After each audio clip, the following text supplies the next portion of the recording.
Hi guys and welcome back to my channel. I'm Altagracia and this is the 8th video on this Vlogmas series.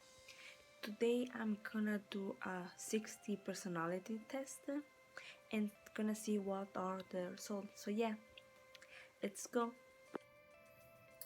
So guys, here we are. Here on the screen you can see the personality test, the 60 personality test. So yeah, let's start with the first question. You regularly make new friends. So, not very much, so no. You spend a lot of your free time exploring various random topics that pique your interest. I agree. Seeing other people cry can easily make you feel like you want to cry too. Sometimes, yeah, but not always, so yeah. You often make a backup plan for a backup plan. No, I'm pretty spontaneous. You usually stay calm even under a lot of pressure. It's neutral, because sometimes I can, but not always. It depends where is the pressure. At social events, you rarely try to introduce yourself to new people and mostly talk to the ones who already know. No, I actually talk a lot, so I I put like in the middle, yeah. So let's go to the next one. You prefer to completely finish one project before starting another. I strongly disagree. You are very sentimental. I am sentimental, so I will say I slightly agree. You like to use organizing tools like schedules and lists. I would say the middle of agree because I like doing lists, so yeah. Even a small mistake can cause you to doubt your overall abilities and knowledge. Oh, I strongly agree. You feel comfortable just walking up to someone you find interesting and striking up a conversation. I will say I in the middle of disagree I am. Yeah. You are not interested in discussing various interpretation and the analysis of creative work. I disagree because I love creative works. I love everything with that has to do with creative works. So yeah, I like that. I disagree with that. You are more inclined to follow your head than your heart. Well, I disagree with that because I follow my heart most of the time. You usually prefer just doing what you feel like at any given moment instead of planning a particular daily routine. Oh, I agree. You rarely worry about whatever you make a good impression on people you meet. No, I always worry about the impression I do on others. So, disagree. Strongly disagree. You enjoy participating in group activities. I strongly agree. I like being alone and have my alone time, but I also love being with other people together. You are interested in so many things that you find it difficult to choose what to try next. So, strongly agree. Yeah, that's true. You are prone to worrying that things will take a turn for the worse. I slightly agree. You are definitely not an artistic type of person. I strongly disagree with that. For many reasons, because I like writing, I like music, I like drawing, I like painting. So yeah, I strongly disagree with that one. You prefer to do your chores before allowing yourself to relax. Actually, no, I'm a really procrastinator. So yeah, I kind of disagree with that. You tend to avoid drawing attention to yourself. Actually, I sli- I strongly disagree because I kind of love being in the middle of the attention, but not too much, so I will put it in the middle. Your mood can change very quickly. I strongly agree. You often end up doing things at the last possible moment. I strongly agree. You have always been fascinated by the question of what, if anything, happens after death. I strongly agree because I believe in spiritual world and I think that something will happen after that. I don't know what, obviously, but I think something will. So now we did 50% of the text. So let's go on. You usually prefer to be around others rather than on your own. I will agree somewhat. Next question is, you find it easy to empathize with a person whose experiences are very different from yours. I would strongly agree because I can put myself in the shoe of other people. So yeah, I will agree with that one.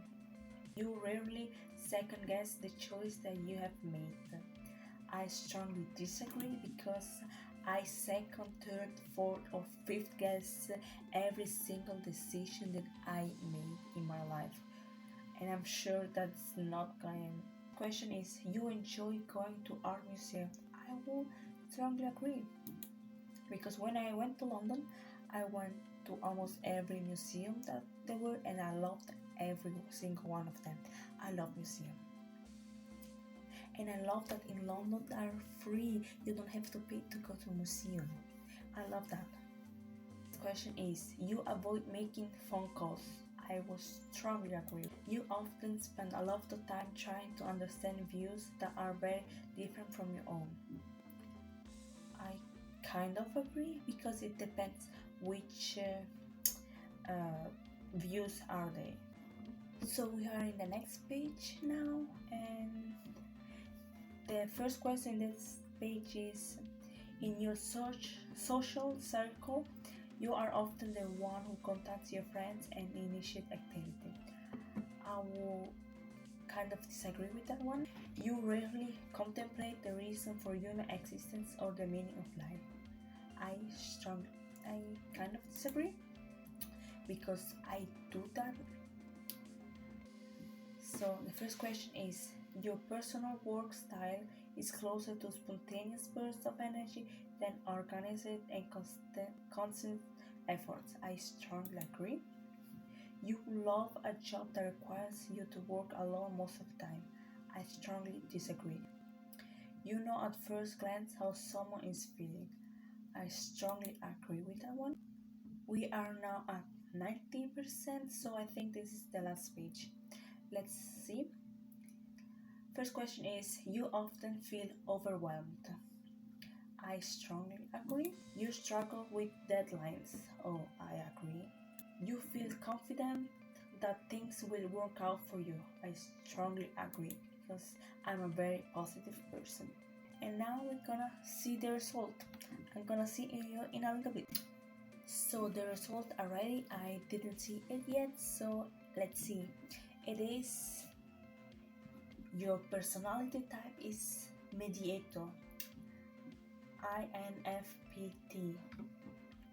I am 51% introverted, 49% extroverted. I'm 83% intuitive and 70% observant, 26% thinking and 74% feeling, 25% judging and 75% prospecting, 26% assertive and 74% turbulent. These personalities are known for their sensitivity. Mediators can have profound emotional response to music, art, nature, and the people around them. Because this personality type makes up such a small portion of the population, mediators might sometimes feel lonely or invisible in a world that doesn't seem to appreciate the traits that make them unique. Mediators are compassionate and not judgmental, always willing to hear another person's story. When someone opens up to them or turns to them for comfort, they feel honored to listen and be all of to help. Empathy is among these personality types' great gifts, but at times it can be a liability. Unless they learn to set boundaries, mediators might feel overwhelmed by just how many wrongs there are that need to be set right. With their sensitivity and their commitment to authenticity, people with this personality type tend to crave opportunities for creative self-expression. It comes as not surprise then that many famous mediators are poets, writers, actors, and artists. They can't help but muse about the meaning and purpose of life, dreaming up all sorts of stories, ideas, and possibilities along the way. This personality sometimes show a tendency to daydream and fantasize rather than take action. To avoid feeling frustrated, unfulfilled, or incapable, mediators need to make sure that they take steps to turn their dreams and ideas into reality. People with this personality type tend to feel directionless or stuck until they connect with a sense of purpose for their lives. Fortunately, like flowers in the spring, mediators' creativity and idealism can blow even after the darkest of season. Although they know the world will never be perfect, this quiet belief in doing the right thing might explain why this personality so often inspire compassion, kindness, and beauty wherever they go. So let's see strength and weakness. Also, mediator strengths are empathetic, generous, open-minded, creative, passionate, and idealistic.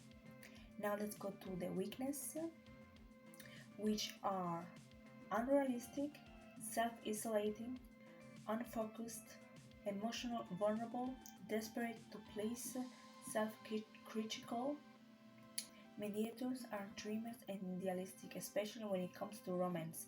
People with this personality type believe in the power and beauty of true love, and they sincerely hope never to settle for anything less. It's fair to say that mediators approach the world of romance with high expectation. They might have spent years daydreaming about the perfect relationship, imagining how it would feel to share their innermost self with another person. But but the reality of dating can come as something of a shock to mediators. Mediators don't just want to find a partner, they want to connect with a soulmate. But it would be a mistake to think that mediators don't have preconceived standards for a significant other. With their active minds and imagination, people with this personality type tend to develop and carry with them a vision of their ideal partner. A vision that may be based on a favorite fictional character, a person they once knew, or simply the story they're told about how love should look. It can be difficult, if not impossible, for a real flesh and blood person to live up to the mediator cherished dream. For mediator, life is a journey, yes, in their understated, non-domineering way. Mediators love guiding others to learn and grow. And parenthood can be an incredible rewarding opportunity for them to do exactly that. People with this personality type delight in their children's wide-eyed wonder of the world, and they want to give their children freedom to form their own option, discover their own interests, and grow into their unique selves.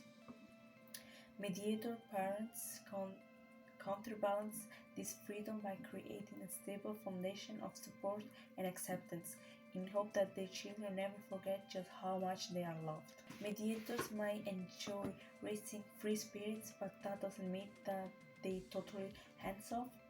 They want to teach key values to the children, including honesty, compassion, and the importance of caring for others. Discipline might not come easily to mediators, but when balanced with their caring, gentle nature, it can become a powerful tool in their mission to teach the children the difference between right and wrong. Many mediators long for a career that doesn't just take care of the bills but also feels fulfilling. They want to spend their days doing something they genuinely love, preferably without too much stress or drama. For mediators, an ideal path should feel like a calling, not just a job. Those personalities might drift in frustration, waiting for the perfect job to present itself, and eventually feeling stuck or worried that they're not living up to their potential. Sensitive to artists' beauty, some mediators simply come to life in the worlds of writing, music, drama, or dance. Although this personality type isn't known for seeking the spotlight, other mediators find their life purpose in the performance art. These mediators can draw from their inner depths to pull out exquisite interpretation of creators' work. They may also create their own works as playwright, composer, or choreographer.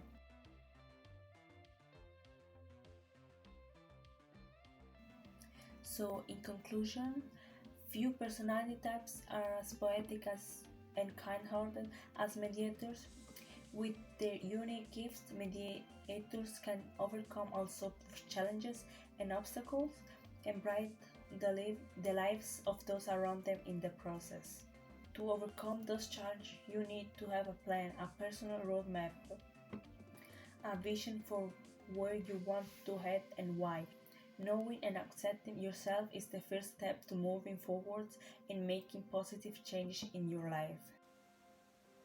So guys, that was it for this video.